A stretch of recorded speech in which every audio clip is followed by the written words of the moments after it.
तो उनका हम तुम्हें एक प्राचीन इतिहास सुनाते हैं। पूर्व काल में तुंगभद्रा नदी के तट पर एक अनुपम नगर बसा हुआ था। उसमें सभी वर्णों के लोग अपने अपने धर्माचरण करते, सत्य में तत्पर रहते थे। उस नगर में समस्त वेदों का ज्ञाता, श्रौत स्मार्त कर्मों में निपुण एक ब्राह्मण रहते थे जिनका नाम था आत्मदेव। तेज तो ऐसा था मानो दूसरे सूर्य भगवान ही हो। ब्राह्मण तेजस्वी, वैदज्ञ, सत्कर्म अनुष्ठान करने वाला, और कभी उसके दरवाजे से कोई भिक्षुक वापस नहीं लौटा। इतना उदार हृदय वाला, देगा ही कुछ न कुछ। पर पूर्व प्रारब्ध के अनुसार उनकी जो पत्नी थी उनका नाम था धुंधुली। पति का नाम आत्मदेव और पत्नी का नाम धुंधुली था। सुंदरी थी, कुलीन थी, पर लड़ाकू स्वभाव था, अपनी बात पे अड़ जाना। अब वो बड़े ज्ञानी थे, वेदज्ञ, वेद के ज्ञाता, इसलिए वो शांत रहते थे।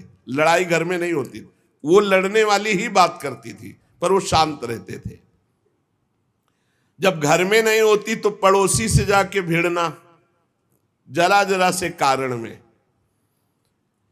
क्रूर स्वभाव, बकवादी स्वभाव, गृह कार्य में निपुण लेकिन कंजूस और झगड़ालू प्रारब्ध है। भोग विलास की कमी नहीं थी, खूब संपत्ति थी, घर बढ़िया सुंदर, परंतु सुख नहीं था। क्योंकि जब आत्मदेव घर में आते तो बस उपद्रव, लड़ाई झगड़ा, सब बड़ा नरक समझो। जिसकी घर में अशांति हो, झगड़ा होता, बड़ा नरक है। चैन से नमक रोटी खाए, प्यार से जीवे तो गृहस्थी धन्य। और खूब बढ़िया सब व्यवस्थाएं हैं, पर कलह, अशांति, मन नहीं मिल रहा एक दूसरे, ये बहुत धीरे धीरे अवस्था डल गई। कोई संतान ही नहीं हुई। बड़े बड़े पुण्य कर्म किए, खूब दान पुण्य किया, लेकिन संतान नहीं हुई। अब वो ब्राह्मण बड़े चिंतातुर हुए आत्मदेव की, जिसके संतान न हो तो फिर उसको पिंडदान कौन करेगा। गृहस्थी में विचार होता, कुल परंपरागत चलाने वाला तो कोई होना चाहिए। अब वो बड़े चिंतातुर हुए, हर उपाय करके हार गए थे। तो एक दिन उनके मन में आया कि एकांत जंगल में चलते हैं और अपने प्राणों को त्याग देते हैं। क्योंकि घर में जाओ तो कलह है, ना कोई संतान है। अब क्या, सब कुछ करके देख लिया, बुढ़ापा आ रहा है, पुत्र तो हुआ नहीं, तो कम से कम पुत्र होता तो कुल परंपरा चलाने। अब क्या, वो ऐसी भावना में थे कि जीवन व्यर्थ है, जंगल को चल दिए। उधर एक सरोवर में प्यास बुझाने के लिए एक महान संत आ रहे थे। जब कोई धर्मात्मा पुरुष दुखी होता है तो भगवान अव्यक्त रूप से संतों से मिला देते हैं। वो सन्यासी महात्मा थे। ब्राह्मण देखा कि वो जब जल पी चुके तो जाके साष्टांग दंडवत किया, शास्त्रों का ज्ञान था, हाथ जोड़कर खड़े हो गए। तो कथम रोदसी विप्रत्वम काते चिंता बलियसी वदत्वम संवत सत्वरम मह्यम स्वस्य दुखस्य कारणम। ये लंबी लंबी सांसें खींच रहे हो, उदास खड़े हो, दुखी दिखाई दे रहे हो। देखने से तो लगता है कि तुम ब्राह्मण हो, क्योंकि तेजस्वी हो।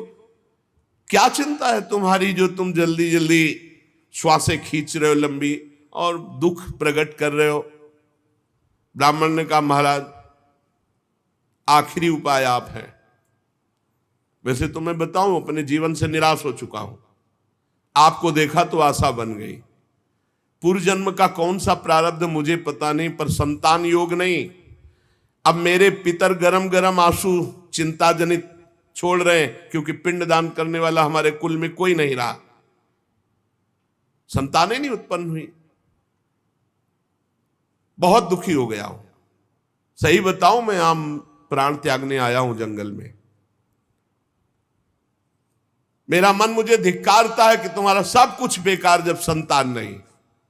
और यहां तक कि मैं जिस गाय को पालता हूं वो भी बछड़ा नहीं देती, वो भी बांझ हो जाती है।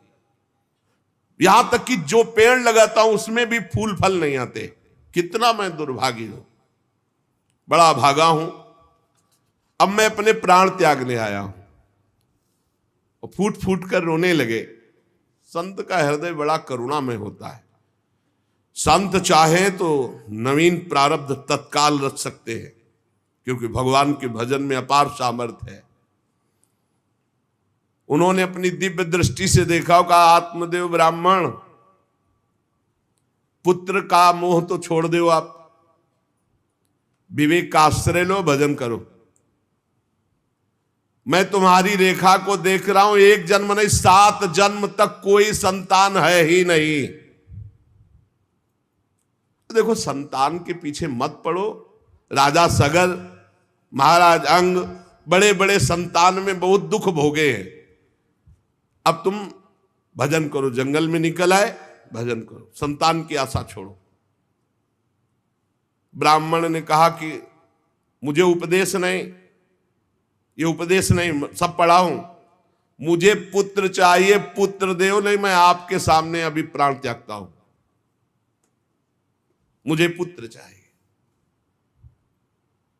ब्राह्मण का ऐसा आग्रह देख करके सन्यासी जी ने कहा कि देखो, विधाता के लेख को कोई मिटा नहीं सकता। चित्रकेतु का चरित्र पढ़ के देख लेना। दैव जिसके उद्योग को कुचल देता है वो सफल नहीं होता। तुम्हें पुत्र सुख नहीं है। उन्होंने कहा फिर हम कह रहे हैं बस अब पुत्र का आशीर्वाद दे ही दो, नहीं तो प्राण त्याग देंगे आपके सामने। सन्यासी जी ने देखा है तुम मानने ही वाले नहीं, तो उन्होंने योग बल से एक फल प्रकट किया, तपोबल से, और कहा लो, योग तो नहीं तुम्हारे पुत्र का, पर मैं ये फल देता हूं, अपनी पत्नी को खिला देना, इससे बड़ा ज्ञानी महात्मा पुत्र पैदा होगा। तुम्हारी स्त्री 1 साल तक सत्य, शौच, दया, दान, ब्रह्मचर्य का पालन करे, एक टाइम अन्न खाए, तो और ये फल पाने के बाद 1 वर्ष के बाद ऐसा महापुरुष प्रकट होगा जो तुम्हारा कल्याण भी कर देगा, तुम्हारे पितरों का भी उद्धार कर देगा।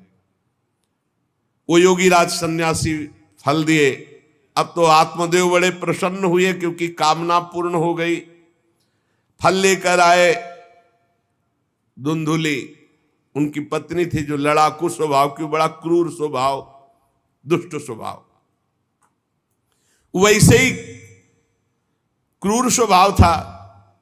आके कहा हो भाग्य, एक सन्यासी मिले, वो फल दिए, और उन्होंने नियम बताया है कि 1 साल तक सत्य बोलोगी, पवित्र रहोगी, दूसरों को दान करोगी, एक समय तुम अन्न खाओगी, और बहुत शुद्ध स्वभाव वाला महात्मा बालक पैदा होगा, ये फल खा लो। तो उन्होंने कहा कि फल तुरंत थोड़ी खाया जाता, नहा धो के बड़े पवित्रता से खाया जाता, लाओ और जाओ, आप निश्चिंत रहो। बोलने अगर हमारे सामने पाल, तुम्हें विश्वास नहीं, वो डरते भी थे, घर के बाहर हो गए।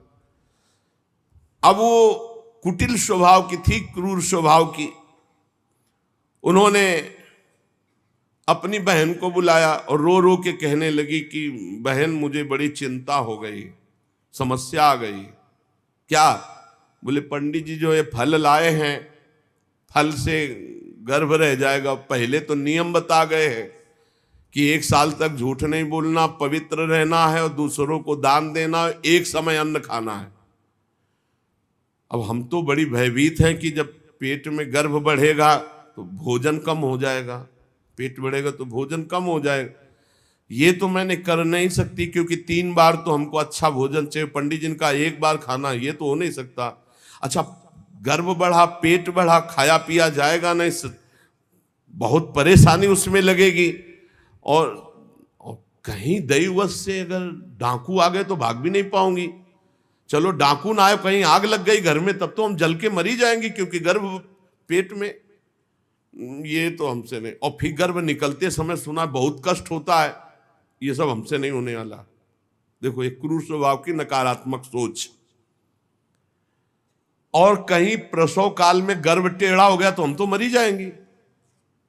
ये तो हमसे नहीं होगा। अगर गर्भ हमारा बड़ा होने लगा और घर में ननंद आ गई तो सब माल मता समेटती रहेगी, हम तो कुछ लड़ ही नहीं पाएंगी क्योंकि लड़ने लायक नहीं रहेंगी। ये सब विचार करके उनका ये सब हमसे नहीं होने वाला। तो उनकी बहन ने कहा सोच क्यों करती हो। ठीक इसी समय हमें अनुभव हुआ है 2-4 दिन में, इसी महीने में, कि हमारे पेट में है, तुम हमारे पति को धन दे देना और गर्भवती का नाटक करो और जब हमारे बच्चा होगा हम तुम्हारे यहाँ पहुंचा देंगे और हम अपने यहाँ शोरगुल कर देंगे कि बच्चा मर गया, कौन देखने आता है, और पति को पैसा दे देना। हाँ, ये तो बढ़िया बात रही, बढ़िया विधान बन गया। जैसे को तैसे मिले तो बढ़िया विधान बन गया। तू गर्भवती का नाटक कर आज से कि फल पा लिया और मैं गर्भवती हो गई। मैं अपने बालक को मरा घोषित कर दूंगी और ये जो फल लाए हैं इसकी परीक्षा के लिए जो गऊ है उसको पवा दो। जैसा उनकी बहन ने कहा था वैसे ही धुंधुली ने सब कर दिया। देख लो, कहा था स्वामी जी ने तुम्हारे 7 जन्म बालक नहीं, तो देखो बुद्धि कैसी खराब हुई, गाय को पवा दिया। अब जब उसकी बहन के पुत्र हुआ तब तक वो कपड़ा वपड़ा पेट में लगा के नाटक करती रही होगी कि हमारे गर्भ है। फिर एकदम घोषणा कर दी जब वो पुत्र रातों रात पहुंच गया कि हमारे संतान हो गई। उसके पिता को अच्छा धन दे दिया, वो धुंधुली को ला करके बहन का बेटा दे दिया। आत्मदेव तो बहुत आनंद हो गए। जानी न जाए नारी गति भाई, उनको क्या पता कि घर में क्या रहस्य हुआ। वो तो बहुत सुखी हो गए कि संत भगवान के द्वारा दिए हुए फल से हमारे पुत्र हो गया। बड़ा आनंद, बड़ा उत्सव मनाया। बालक के जात कर्म संस्कार कराए, खूब दान पुण्य किया, मांगलिक कृत्य किए। धुंधुली ने अपने पति से कहा कि पता नहीं क्या कारण मेरे वक्षस्थल में दूध तो है नहीं और अभी नया बालक है, बिना मां के दूध के जीवित नहीं रहेगा, तो हमारी बहन के बालक हुआ था पधार गया है, उसको बुला ले क्या। अरे उन्होंने कहा बिल्कुल बुलाओ, हम और पैसे देंगे, स्वागत करेंगे, हमारा बच्चा पुष्ट होना चाहिए। बहुत बुद्धि लगाते हैं क्रूर स्वभाव के लोग, कैसा एकदम फिट कर लिया विधान। अब उसको बुला लिया बालक का पालन पोषण करने के लिए पैसे के बाद, और वो असली मां तो वही है ही है। पुत्र की रक्षा के लिए जो जो कहा आत्मदेव ने वो सब स्वीकार कर लिया। 3 महीने इस बालक के व्यतीत होने के बाद, उन्होंने कहा था 1 साल बाद होगा, 3 महीने व्यतीत होने के बाद गौ के बच्चा हुआ मनुष्याकार, केवल कान गौ के, पूरा मनुष्याकार, सर्वांग सुंदर, दिव्य तेजों में स्वर्ण की सी कांति, क्योंकि वो योगी के तप का। ब्राह्मण देवता नाच पड़े कि भगवान जब दिए तो कितना आनंद, घर में भी बच्चा और गौ के भी बच्चा ही हुआ। खूब संस्कार करके मंगलदान, बड़े प्रसन्न है। सब लोग कहते हैं आत्मदेव का देखो कैसा भाग्य बदला कि घर में भी पुत्र हुआ, गौ के भी पुत्र हुआ, बछड़ा नहीं, केवल कान भर। कैसे आश्चर्य की बात, दिव्य बालक उत्पन्न हुआ।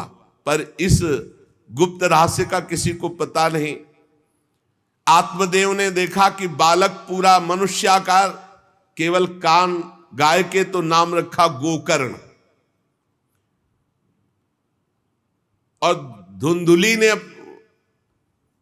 किसी शास्त्रीय पद्धति से नहीं, अपनी पद्धति से, हमारा नाम धुंधुली तो हमारे लड़के का नाम होगा धुंधकारी, उसका नाम रखा धुंधकारी।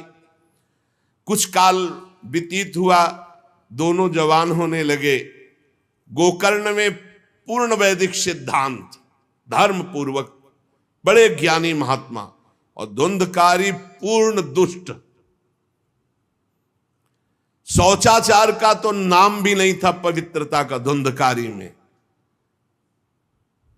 खान पान पशुओं वाला, क्रोध नाक में चढ़ा, गंदी वस्तुओं से प्यार करने वाला, बहुत ही गंदा स्वभाव। चोरी बचपन से, द्वेष, पीट देना, लड़ाई करना, ये उसका चलते स्वभाव। दूसरों के खेती में आग लगा देना, घरों में आग लगा देना, गौशाला में आग लगा देना। जैसे किसी का बालक खेल रहा है, आसपास देखा कोई, उठाया कुएं में फेंक दिया। बड़ा दुष्ट स्वभाव। और बड़ा हुआ हिंसक स्वभाव, अस्त्र शस्त्र धारण करके। जैसे कोई अंधा जा रहा है तो आओ बाबा तुम्हें रास्ता बता दो, कुएं में जाके ढकेल देता है। बहुत ही गंदा स्वभाव, दुष्ट स्वभाव। अब वो शिकार करने लगा पशुओं का और मांस खाने लगा। जहां आत्मदेव कितनी पवित्रता से, वहां दुष्ट कितना। अब धीरे धीरे व्यभिचार करने लगा, वैश्याओं से संपर्क रखने लगा। संपत्ति थी ही, सारी संपत्ति वैश्याओं को। एक दिन पिता ने कहा आत्मदेव ने कि तुम्हारे आचरण इतने आसुरी प्रभाव के, हमें लगता है कि तुम हमारा सर्वनाश करने के लिए प्रकट, ये क्यों करते हो? तो खूब गिरा गिरा के मारा आत्मदेव को।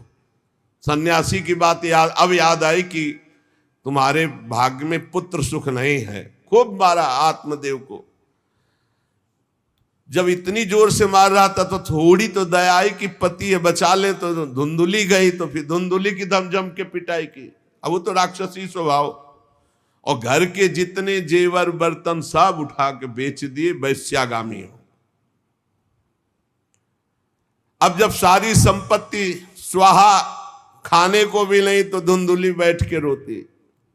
रोना इससे तो अच्छा कि मैं बांझ रह जाती। दुष्टता की ना, पति ने जब तुम्हें एक दिव्य फल दिया था, खाना चाहिए था। मैं कहां जाऊं, कौन मेरा सहयोग करे?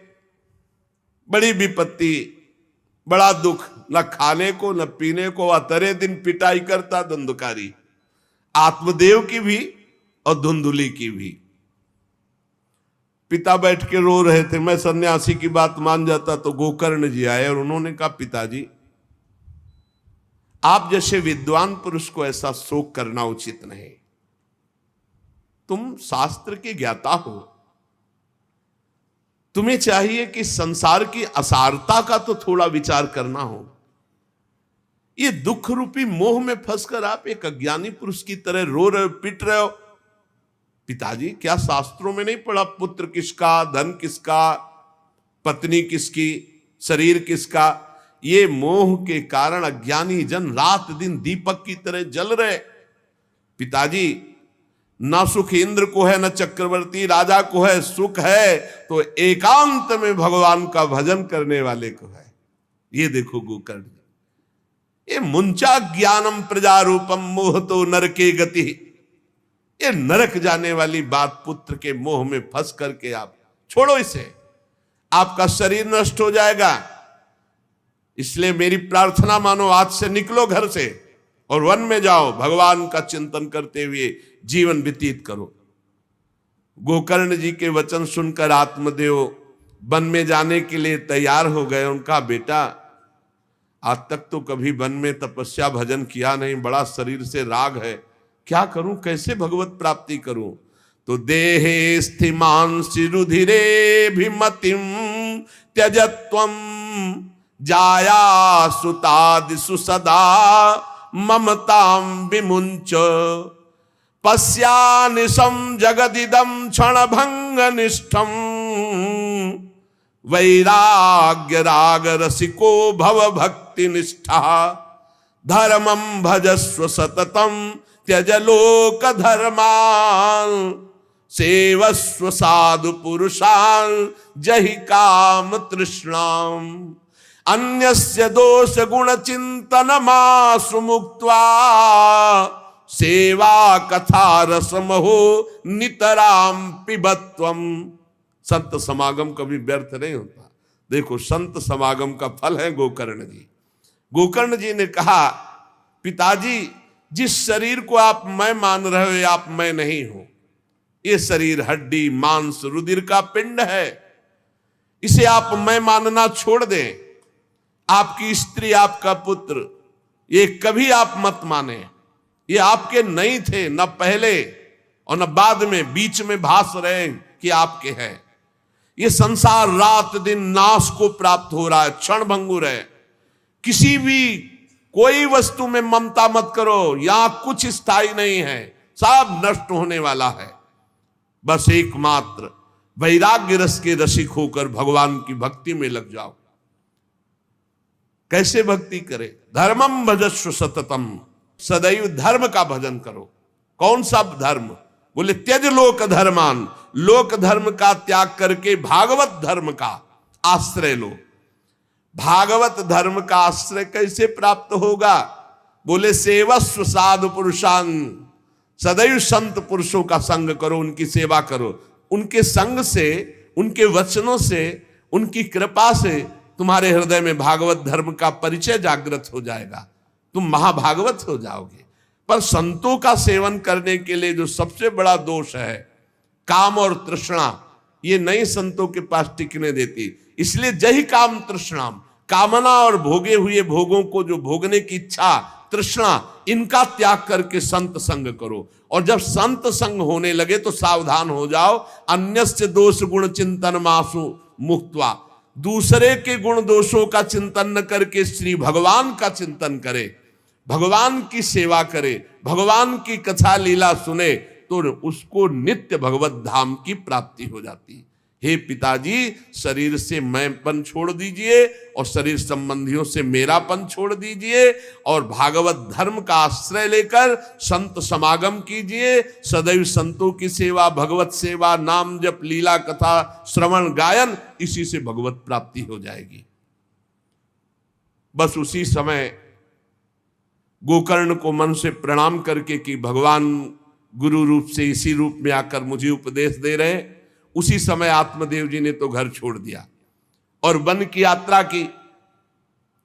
60 वर्ष की आयु हो चुकी थी, पर ज्ञान था शास्त्रों का। बड़ी निष्ठा से अपनी बुद्धि को समेटा संसार से और रात दिन भगवान के चिंतन में लगा दिया। भगवान के चिंतन और भागवत के 10वें स्कंद का रोज पाठ, पूरा जो भागवत का 10वां स्कंद श्री कृष्ण लीला चरित्र से भरा हुआ है, पूरा पाठ और निरंतर नाम जप, इसके प्रभाव से श्री कृष्ण चंद्र की प्राप्ति हुई, गोकर्ण जी के उपदेश से आत्मदेव की। अब जब पिता वन को चले गए तो और छूट, वैसे मानता तो था ही नहीं, पर और छूट हो गई। अब धुंधकारी ने उठाई लाठी डंडा, जो धुंधुली की डट के पिटाई की और कहा बता धन कहाँ है। अब जितना धन था तो सब ले गया।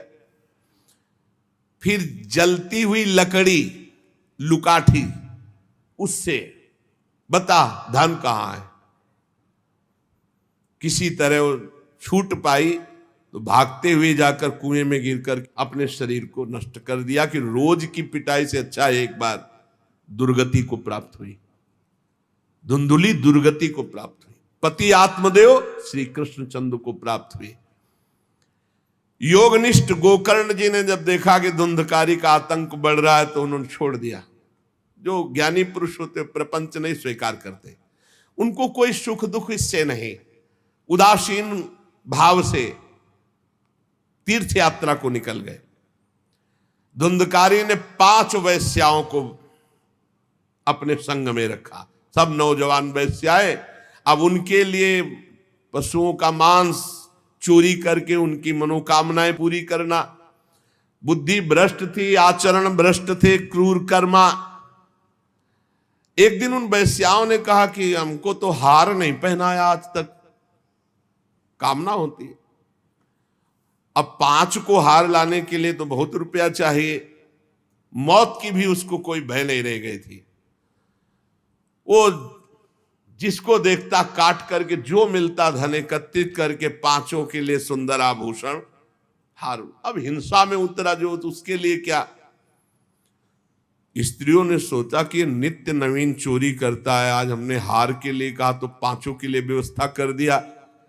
पकड़ा जाएगा, जब ये पकड़ा जाएगा तो राजा इसे फांसी देंगे, तो हमको भी 5 को फांसी मिलेगी। मरना तो है ही है ना इसे। 5 ने विचार किया, मरना तो है ही, राजा फांसी देगा तो हम ही फांसी दे देती है, तो कम से कम हम तो बच जाएंगे। बुरे कर्म का बुरा ही परिणाम होता है, कुछ भी कोई कर ले। धुंधुली कुएं में शरीर त्याग करके दुर्गति को प्राप्त हुई। ये जब जिन वैश्याओं के लिए प्राणों की बाजी लगा करके सब कुछ ला रहा, जानते उनका प्लान क्या बना? कि ये चोरी करता है, पकड़ा जाएगा, फांसी की सजा होगी, मारा ही जाएगा, और जब ये पकड़ा जाएगा तो हम भी पकड़ी जाएंगी, तो फांसी की सजा इसको होगी, तो वही हम दे देती है, तो हम तो बच जाएंगी, और सारा धन लेके रात्रि में निकल लेंगी पांचों ने गुप्त रूप से ऐसा संकल्प बना लिया। धुंधकारी सो रहा था, पांचों गए, अब 5 हैं, हाथ पैर 4 ही तो है, पैर 2 और 2 हाथ, 4 उसमें लग गई, और एक जो है रस्सी से पूरा चारपाई पे बांध दिया। और जब उसकी आंख खुली तो रस्सी गले में डाल करके फांसी लगा रही पड़े पर वो बहुत पापी आदमी, जल्दी मरने वाला तो था नहीं, खूब गला दबाया। अब बड़ी चिंता हुई वैश्याओं को कि अगर मरेगा नहीं तो हमें काट डालेगा ये। तो रसोई से जो कोयला जला हुआ आग था उसके मुंह में भर बगार के शमशी से, अरे पापी की बहुत दुर्गति होती। दहकते हुए अंगारे उसके मुंह में और खूब कस के गला दबा, छटपटा कर पीट के मार डाला धुंधकारी को। और उसके शरीर को वहीं घर में एक गड्ढा बना के पांचों ने गाड़ दिया, और वो सारा माल मत्ता पैसा सब कुछ उनको पता था। स्त्रीणाम नैतु विश्वासम दुष्टानाम कारेत बुधा, विश्वासे यह स्थितो मूढ़ा स दुःखी परिभूयते। शास्त्र कहता है जो व्यभिचारिणी दुष्ट स्वभाव वाली, जो केवल अर्थ पर दृष्टि रख करके धर्म का त्याग करने वाली है, स्त्रीणाम नैतु विश्वासम दुष्टानाम कारेत बुधा, ऐसे दुष्ट आचरण, चाहे स्त्री चाहे पुरुष, ऐसे दुष्ट आचरण वाले को कभी विश्वास पात्र नहीं बनाना चाहिए। और दूसरी बात करें, विश्वासे या स्थितो मूढ़ा सा दुखा परिभूयते, जो विश्वास करेगा अंत में मारा जाएगा, पर विश्वास पक्का हो जाएगा। क्यों? सुधामयम वचो अमृतमय वचन, विश्वास हो जाएगा। सुधामयम वचो यासाम कामिनाम रसवर्धनम, हृदय में काम रसवर्धन, हृदयम क्षुरधाराभाम प्रिय को नाम योषिताम। बहुत सावधान। उन दुष्ट स्त्रियों ने बहुत तरह से मार करके धुंधकारी, मुंह में अंगारा, गले में रस्सी, मार डंडों से मार के मार डाला।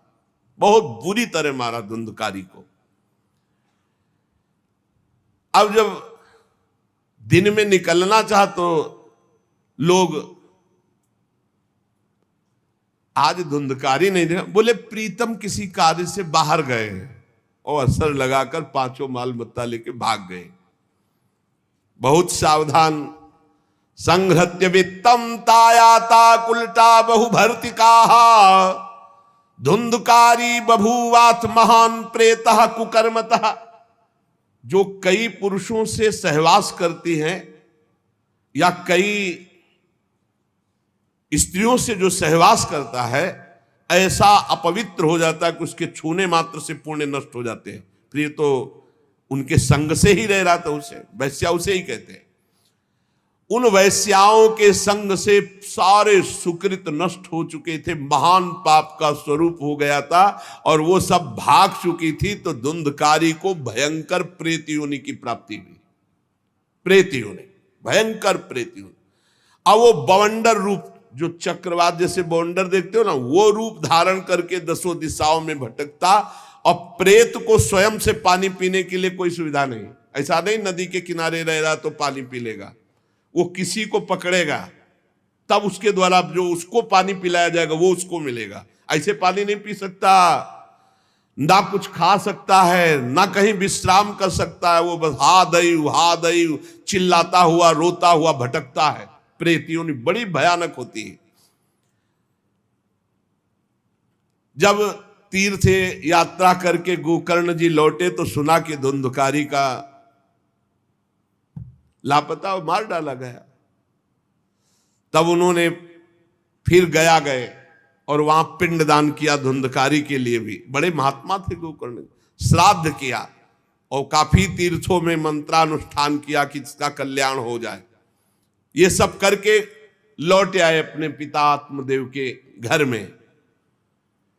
रात्रि में कोई देख ना पावे इसलिए सीधे अपने घर में गए और शयन किया।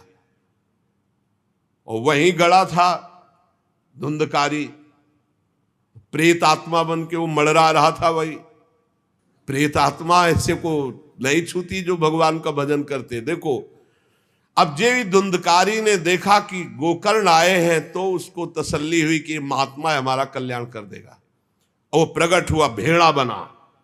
धुंधकारी पहले भेड़ बना बड़ा, और ऐसे गोकर्ण जी ने देखा कि दरवाजा तो बंद था, भेड़ कहां से आ सकता है। तुरंत भैंसा बन गया, तुरंत इंद्र रूप धारण कर लिया, भयावा प्रिय, ऐसे कई रूप बदल तब उन्होंने कहा ये विपरीत अवस्था, इसका मतलब ये प्रेत है।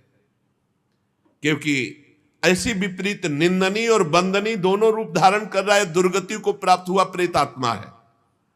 वो डरने वाले तो थे नहीं, ज्ञानी महात्मा थे। गोकर्ण ने कहा कस्तो मुग्र तरो रात्रौ कुतो यातो दशामिमाम किंवा प्रेता पिशाचो वा राक्षसो शीत संसना। कौन है तू? प्रेत है, पिशाच है, राक्षस है, क्या है ये? क्या नाटक कर रहा है? कभी भेड़ बनता, कभी भैंसा बनता, कभी इंद्र बनता, कभी ये रूप। कौन है तू? ये अधोगति को प्राप्त कैसे हुआ तू? गोकर्ण जी डरे नहीं। अगर सच्चा महात्मा न हो तब तो भयभीत हो जाए। गोकर्ण जी सच्चे महात्मा है। अब वो चिल्ला चिल्ला के केवल रो रहा, एक शब्द भी नहीं बोल पा रहा। तो गोकर्ण जी समझ गए अधिक पाप होने के कारण ये बोल नहीं सकता। तब अंजलि में जल लिया और कई मंत्रों का जाप किया और फिर उसके ऊपर फेंका। जे भी फेंका तब बोल पाया, भैया मैं आपका भाई धुंधकारी हूं, बचा लो, मेरी भारी दुर्गति हो गई। मैं तुम्हारा भाई हूं, मैं धुंधकारी हूं। अब मुझे बहुत कष्ट हो रहा, पश्चाताप हो रहा, मैंने सब कुछ नष्ट कर दिया, धर्म भ्रष्ट पापाचारी। अब मेरी बड़ी दुर्गति है। उन उल्टा वैश्याओं ने मुझे तड़पा तड़पा करके मारा है। मैं कुछ कर नहीं सकता इस समय। ऐसा थोड़ी कि प्रेत है जिसको चाहे पटक दे, ऐसा नहीं है, ऐसा विधान नहीं। पहले वैश्याओं को मारता जाके, मैं कुछ कर नहीं सकता। प्रेत योनि में पड़कर दुर्दशा भोग रहा हूं। अब दैवश केवल वायु से जीवित हूं, बहुत प्यासा हूं, भूखा हूं, पर नहीं खा सकता, नहीं पी सकता। आप दया समुद्र भैया मेरा उद्धार करो। गोकर्ण ने कहा कि तुम्हारा उद्धार तो हो जाना चाहिए। तुम्हारे लिए तो मैं गया में गया, वहां श्राद्ध दिया, तीर्थों में भी अनुष्ठान किया, फिर तुम्हारा प्रेतियों से उद्धार कैसे नहीं हुआ? तो उन्होंने कहा भैया एक दो बार गया श्राद्ध से मेरा कुछ नहीं होने वाला, बहुत पापी हूं, बहुत बड़े बड़े पाप किए हैं। कोई दूसरा उपाय सोचो। छोटे मोटे पिंडदान से, दान पुण्य से मेरा उद्धार होने वाला नहीं, बहुत स्टॉक है हमारे पाप का। तुमको हम बताएं सैकड़ों बार गया श्राद्ध करो तो भी मेरा कल्याण नहीं हो सकता, ऐसा मैं पापी हूं। कोई दूसरा उपाय सोचो। गोकर्ण जी ने कहा सैकड़ों गया श्राद्ध से तुम्हारी मुक्ति नहीं हो सकती, तो तुम्हारी मुक्ति असंभव है। कहा भैया मैं तुम्हारे चरणों में पड़ा हूं, मुझे मेरा उद्धार करो। तो कहा ठीक है, तुम अभी इस घर से निकलो, कहीं और रहो, हम जब तुम्हें बुलाएं तब आ जाना। जाओ, हटाओ, हमारे इस घर से हटो। हटा दिया उनको। गोकर्ण जी की आज्ञा पाकर धुंधकारी बाहर भटक रहा है। रात भर विचार किया कि इसका कल्याण कैसे होगा जब सैकड़ों गया श्राद्ध से कह रहा उद्धार नहीं होगा। अब जब प्रातः काल हुआ, दरवाजा खुला तो बहुत से विज्ञजन आकर के गोकर्ण जी से मिले। गोकर्ण ने सबसे सलाह की कि क्या हो सकता है, ऐसे ऐसे स्त्रियों ने उनको मारा और वो प्रेत योनि को प्राप्त हुए। जो लोग विद्वान थे, योगनिष्ठ थे, वेदज्ञ थे, उन्होंने कई शास्त्र पाठ आदि की बातें बताई। सबने पर सही उत्तर नहीं मिला। गोकर्ण जी महान तपस्वी थे। गोकर्ण जी ने प्रातःकाल स्नान करके अर्घ दे रहे थे, बोले औरों से क्या पूछना, सीधे सूर्य भगवान से पूछे। मंत्र का उच्चारण करते हुए सूर्य भगवान को स्थगित कर दिया, रोक दिया। बहुत बड़ी मंत्रों में तथा सर्वै सूर्य वाक्यम तन्मुक्तो स्थापितम परम गोकर्णा स्तंभनम चक्रे सूर्य वेगस्य वै, तथा सूर्य की गति को रोक दिया। और तुभ्यम नमो जगत साक्षिन ब्रूहि में मुक्ति हेतुकम। अब हम किससे पूछे, आप ही बताओ। हे जगत साक्षी भगवान सूर्य, धुंधकारी का उद्धार कैसे हो सकता है? आप कृपा करके बताइए कि धुंधकारी की मुक्ति कैसे हो सकती। गोकर्ण की प्रार्थना सुनकर भगवान सूर्यदेव ने कहा, श्रीमद् भागवत महापुराण नियम पूर्वक सुनाओ, निश्चित उसकी मुक्ति हो जाएगी। सप्ताह पारायण 7 दिन में पूरी भागवत श्लोक सहित। सूर्य भगवान की आज्ञा सबने सुनी, गोकर्ण जी ने भी सुनी। बहुत सरल उपाय। गोकर्ण जी ने निश्चय किया, मैं स्वयं सुनाऊंगा और उसका उद्धार करूंगा। अब तो कथा का समय निश्चित किया। बहुत से लोग कथा सुनने के लिए वहां पहुंचे। जब सुना कि भगवान की कथा सब पापों का नाश कर देती है, तो बहुत से लोग, पापी पुण्यात्मा जो भी, सबको बैठने की उचित व्यवस्था की गई। एक 7 गांठ का बांस जो सीधा था, आवाहन किया धुंधकारी का और कहा, इस पे बैठ जा, तू भी कथा सुन। तो सीधे 7 गांठ के बांस पर धुंधकारी जाकर के बैठ गया, छिद्र में वायु रूप होकर, क्योंकि बाहर कहीं स्थित नहीं रह सकता, चलायमान तो बैठना है। गोकर्ण जी ने एक वैष्णव को मुख्य श्रोता बनाया और प्रथम स्कंद से स्पष्ट स्वर में कथा सुनानी प्रारंभ की, श्लोक और अर्थ। सायंकाल को विश्राम दिया तो एक बड़ी विचित्र बात हुई। सभासदों के देखते देखते एक बांस में तड़ तड़ की आवाज हुई, एक गांठ फट गई। दूसरे दिन कथा हुई, दूसरी गांठ, तीसरे दिन तीसरी गांठ, 7 दिनों में 7 गांठें फाड़ करके धुंधकारी परम पवित्र दिव्य रूप, भगवत पार्षद रूप धारण करके प्रकट हो गया।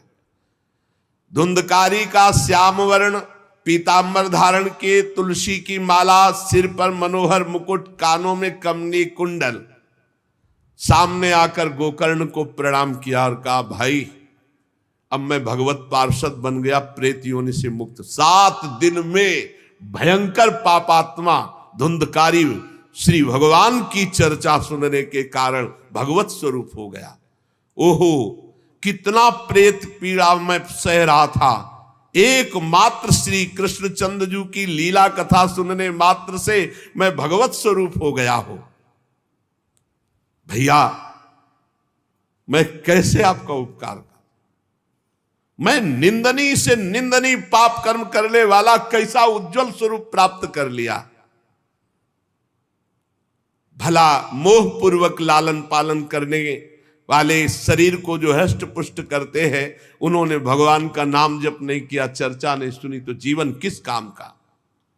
इसके पोषण के लिए पाप कर्म कर रहे हो और वृद्धावस्था आने वाली परिणाम में दुख, रोगों का दुख, भोगों की कामना का दुख, क्या क्या दुख, इसकी क्या गति होगी? गाड़ दिया जाएगा या जला दिया जाएगा।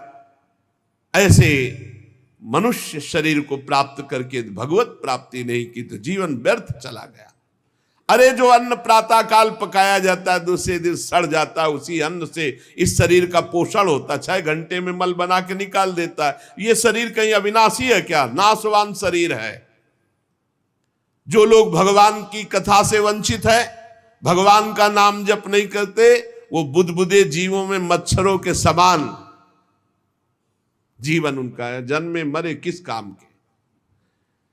भला देखो, जिस बांस में मैं बैठा था तो बांस की गांठ फट गई, क्या भगवान की कथा सुनने पर चित्त की गांठ नहीं नष्ट हो जाएगी, जड़ चेतन की ग्रंथ।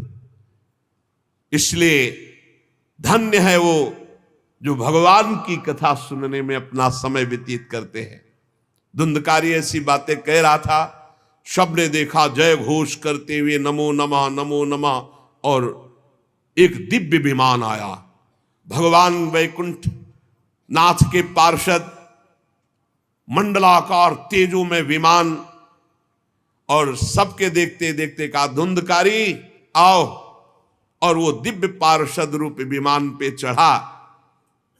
जब विमान पे चढ़ के जाने लगा तो गोकर्ण जी ने रोक दिया, रुको, ये क्या?